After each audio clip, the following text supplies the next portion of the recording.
नमस्कार मित्र मैत्रिणी, ऋतुजा होम व्लॉग मध्ये तुमचं सर्वांचं मनापासून स्वागत करीत आहे।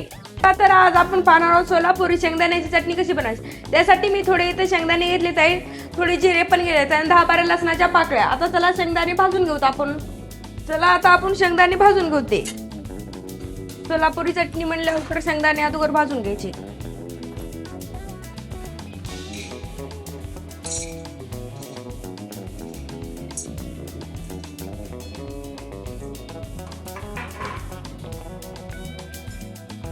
हे शेंगदाणे असे करपूस खमंग कुरकुरीत असे भाजून घ्यायचे।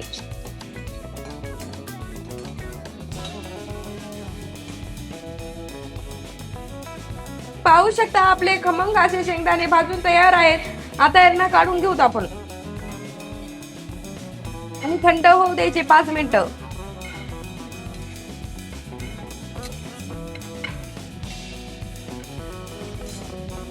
आपले शेंगदाणे थंड झालेले आहेत। आता यावरची साल काढून घ्यायची।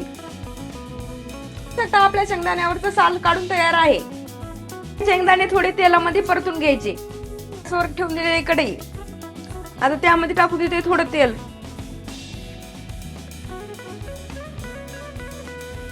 आणि हे शेंगदाणे यामध्ये टाकून देते।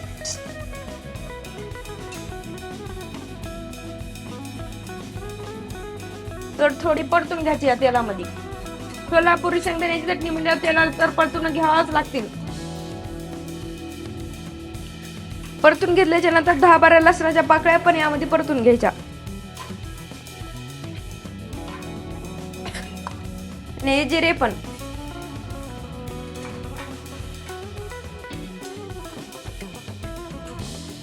परतून झालेलं आता याला काढून घेणार आहोत आणि मिक्सरला बारीक करणार आहोत।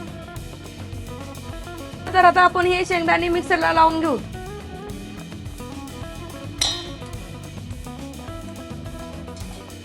तर यामध्ये टाकून द्यायचे आवडीप्रमाणे लाल तिखट।